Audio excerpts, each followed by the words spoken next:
Thanks for staying with us right here on Sunrise as we continue this morning. Now, the 2017-2018 festive season road death toll decreased by 11% to 1,527 compared to the previous year. At least 7 provinces recorded a decrease, while Western Cape and Northwest recorded an increase of 7% and 11% respectively. Now, the highest number of fatalities among pedestrians, which increased from 34% to 37%. To talk more about these stats, we're now joined in studio by the Deputy Minister of Transport, Sindisiwe Chikunga. Remember, you at home can be part of our conversation by giving us a call on 011 447 1742 or 447 1620. Your comments are also welcome on our Facebook and Twitter pages. Good morning to you, Deputy Minister, and thanks for joining us this morning. Good morning to you and good morning to your viewers. Now, the festive season road death tolls have decreased by 11%. What would you say is a contributor to these numbers going down? I think first we have to congratulate our law enforcement agencies. Those will include our traffic officers, South African Police Service members, and of course our state-owned companies such as RTMC, RTIO, Sanral, and all those that are responsible for road safety. It is because of their efforts that we speak of these decreases. But also we came here last year, or in December, to indicate our plan that we first looked at what is the cause of many of the fatalities during that period. And we did a proper analysis to say it will be, of course, the weathermen told us that we're going to have a very wet season. And we spoke about that, and therefore we put it on our awareness campaign, which is part of education. But we looked at those areas of our roads that are more prone to accidents. And we said we're going to focus our resources on those areas, for instance. And we identified the very fact that we have a very long Christmas weekend. Remember, we even said it's 4 days because it will be Saturday, Sunday, but Monday is 25th and so on. And we said that will actually mean that most people will be in built-up areas, your residential areas, and we will therefore focus on those. So I also saw in the report that there were actually a lot of fatalities around those built-up areas. That is why you have the pedestrian increasing instead of declining, unlike in the previous years, because of just exactly that. Because for once you have all vehicles in the residential areas, not on roads and so on and so forth, and that was the reason. So what was the plan to deal with pedestrians? We actually said as soon as we think that we no longer have more traffic on our major routes, those that we identified as hazardous, will then move to built-up areas, that is your residential areas. It's a very difficult one to deal with, if I must be honest with you, because you must be everywhere in the townships, but in the rural areas as well. What are the factors that influence like certain behavior for pedestrians to find themselves being fatalities? Jaywalking was the leading one. It accounted for something like 24%. And what it actually means is that people are crossing roads where they're not supposed to. It happens a lot in our big cities. It happens a lot in our small cities, towns, but in our rural areas as well. People just cross the road. For many reasons, they are drunk. For many reasons, they are using earphones. They therefore can't even see because they are so distracted and so on and so forth. So it's quite a number of factors that are contributing to that. But like I'm saying, I think alcohol played an important role because of the long weekend of Christmas as well as the long weekend of New Year. And that is why we see these increases in the number of pedestrians that died. It could have been worse had we not planned properly to say we'll still be there. Because really the long weekend was difficult to manage, if I may to put it, when you have got to be in Soweto, you've got to be in Guamashu, Mlazi, and so on, with the number of people that we have as our traffic officers. But in that regard, I think it's also important to thank our drivers, because it is the driver who will decide, driving in the township, to adhere to the speed limit or even to reduce the speed so that he's able to avoid whoever is walking on the road and is drunk. But you're going to have those that think that they can drive anyhow, and then of course you have all the accidents. Okay, so a lot of education obviously for pedestrian is still necessary, but issue of drunken driving was still a big problem. How was that tackled this festive season? That is why we arrested quite a number of people. If you look at the figures, we arrested a number of people for drunken driving, and we'll continue to do that, because when we find you driving and you are drunk, we don't issue any ticket, we arrest. If you are speeding above 160 kilometers in the area where you're supposed to drive at 120, we don't issue a ticket, we arrest. It depends, of course, on if you are at 100 in the area where you're supposed to be driving 100 kilometers and you're driving 140 and above, we arrest. And we just have been doing that.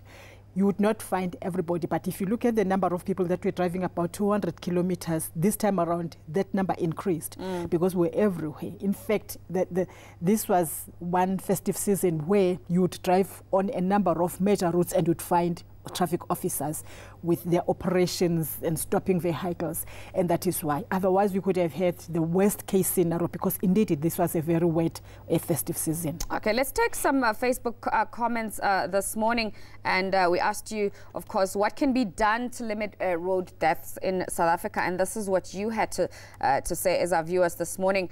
Manufacturers must make vehicles with the maximum speed of 80 kilometers per hour. That's a solution, according to Tankia Hamajota.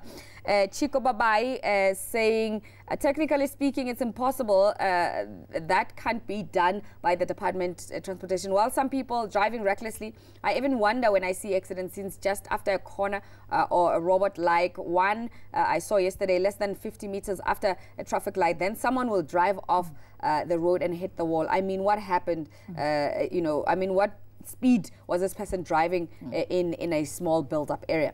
Okay, and then Roka Boy is saying, Rishile, the problem we have in our country is bribery. It's so sad to say this, 80% of the accidents is drinking and driving and overspeeding.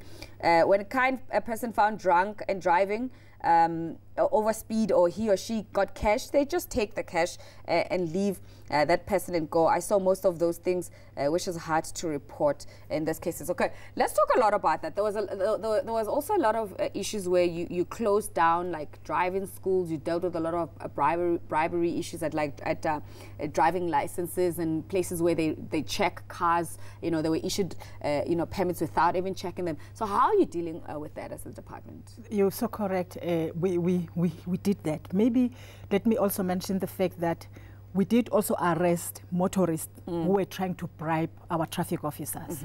So it's not only traffic officers, we did, because they think they will just bribe and walk away, and we arrested them for that. Yeah, there's a briber and a bribery. There's a briber and a bribery. And a bribery. Yeah. Yes, we arrested them. However, indeed, we're so correct. We have closed some schools, we have closed some testing stations because people are issuing out driving licenses without following due processes, and they're taking money and so on. We are in the campaign of doing that. And we have identified quite a number of driving schools. We know of quite a number of officers who are doing that.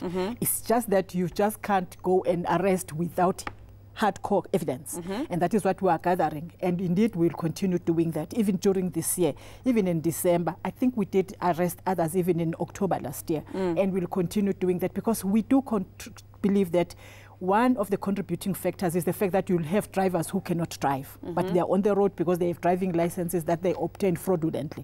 And we're dealing with that because it is indeed a problem. So we're making proper follow-up. You need your intelligence in order for you to get all the information so that by the time you arrest a person, you have a case that can stand the test of time in the court of law. Remember, you can't just arrest without a case and evidence. Okay, so just take us through some of the penalties for some of those people who were found with fraudulent driver's licenses or who could not adhere to the rules because clearly they have unroadworthy cars. What happens with those people? It actually goes to court. What we are communicating and trying to obtain from the Department of Justice is to have these cases being regarded as Schedule 5, so that they are serious crimes. Okay. Remember, if I speed, I can actually kill a person. If I'm in an accident and somebody dies, I've killed that person. If I drink and drive and get to the road, intent actually killing that person.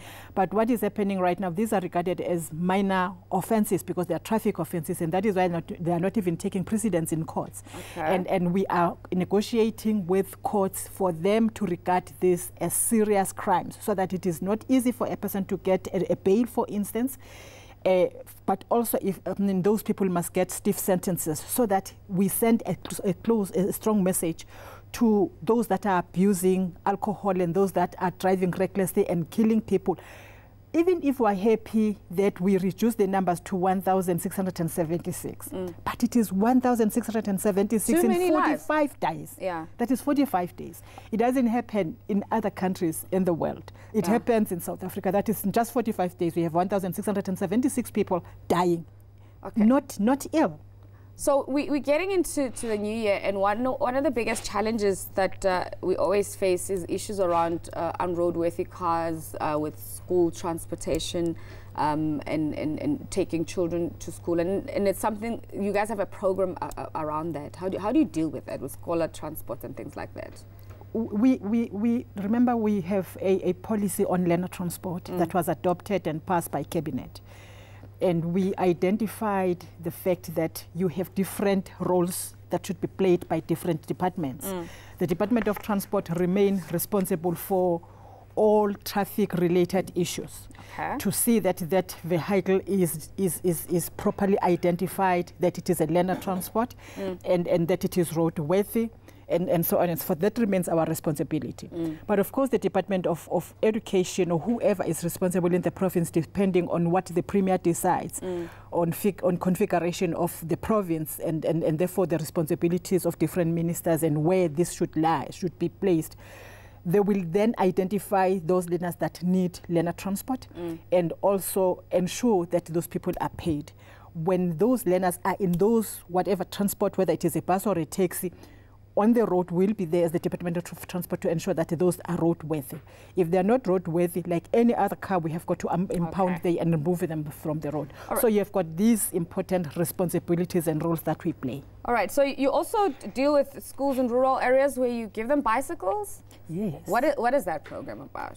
It's one of our flagship projects as the Department of Transport. It is in the public transport branch.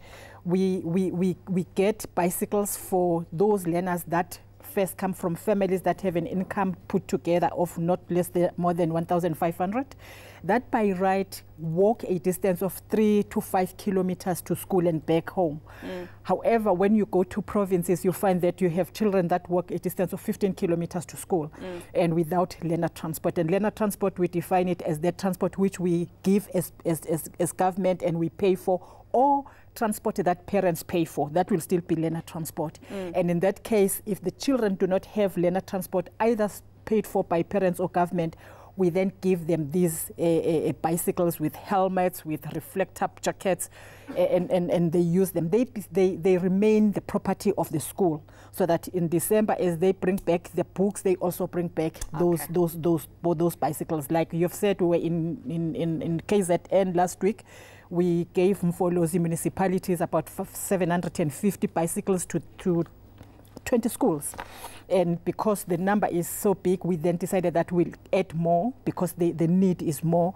And we around Winan, we gave them, I think, about 550 bicycles. All right, we're going to have to leave it at that. Thank you, Deputy Minister, for joining us this morning right here on Sunrise.